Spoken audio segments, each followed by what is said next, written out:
Well, the frost is out of the ground now. It is mid-April. Time to think about firewood again, but I had some casualties. So 4 of the racks over here that were so delicately placed last fall and winter have fallen over. And I have 3 more that are trying to do that now in sort of domino effect.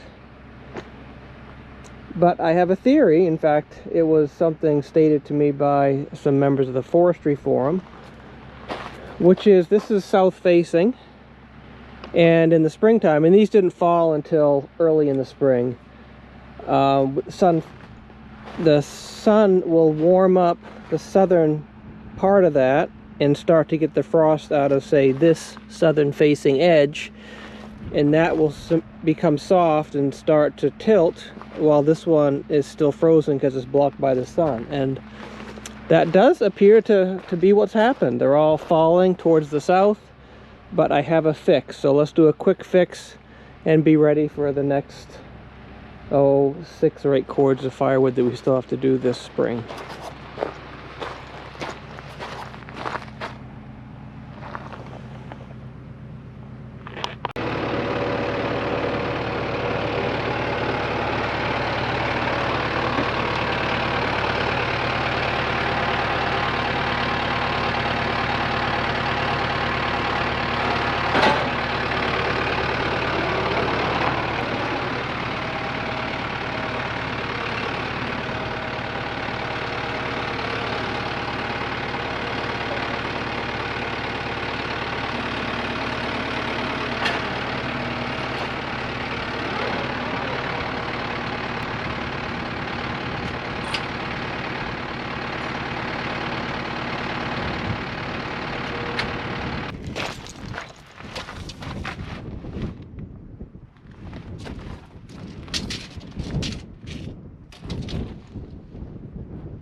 So this is my attempt at a solution. So I have a bunch of 10-foot 2x6s, which is what these are, 10-foot 2x6s. So I can get 3 out of them. They're 40 inches each. That'll give me just over a foot of overhang. So if I can always make sure this extra foot is pointed towards the south, I hopefully can avoid that situation. I did have, that's just used motor oil I use as a preservative to minimize the rot, or to slow the rotting process of stuff that touches the ground on this surface. So I had to redo that on the bottom of the 2x6s. So I have two 4-inch GRK screws on this end, because that's where it's gonna the most pulling, I guess, force will be, and then just one over here to keep this in line. So as this wants to tip this way, it's really gonna put the tension force on here and compression over here, which doesn't need any screws, but one just to hold it. So there's no easy way to upright this and try to keep them on the rack, so it's just going to be a lot of hand piling, which is ironic because the reason we went with the rack system is to prevent repiling. But just so we don't forget what repiling is like, we're going to do it this once. Well, about a third of the work is done. We've my wife and I have repiled 2 of them, so that's a cord. This one I'm going to try to put my winch cable around it and upright it without having to repile it. But that's what the new version looks like. And it does actually make it easier to get the forks under there, because now I have 6 inches of clearance instead of 4. Even though a skilled operator should easily be able to put forks under 4 inches. Someone like me, 6 inches is a lot better.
Okay, just keep going slow, I guess. Breaking the...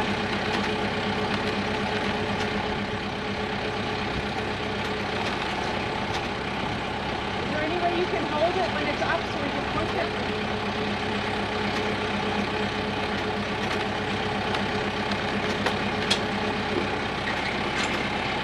Go on that side.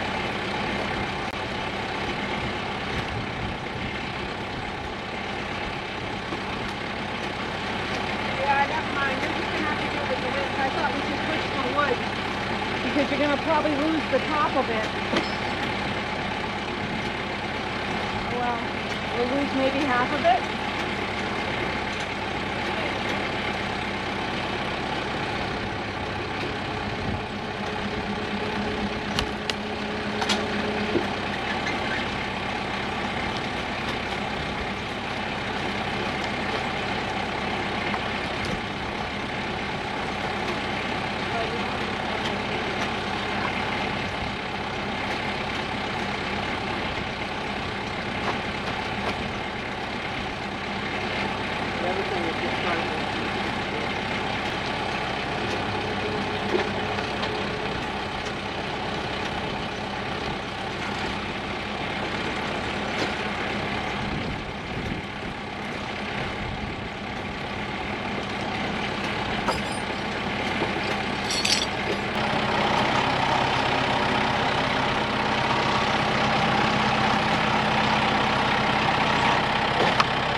we get to try it again. We can try it on the next one again.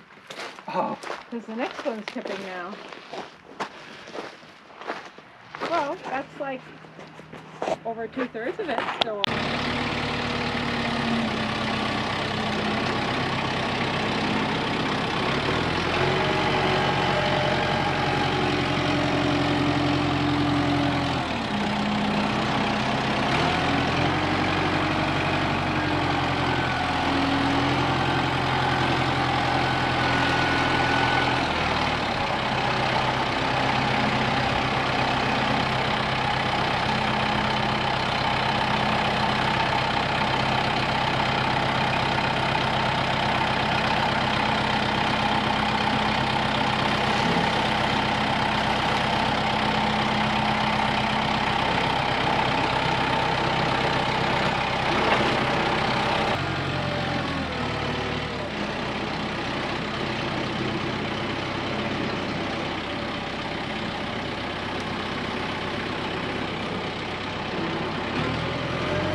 Everything has been restacked. It was a fun 2 or 3 or so hours of worth of work. So some of the racks, the ones that I was able to empty out or new ones that I used, I put the foot extensions on.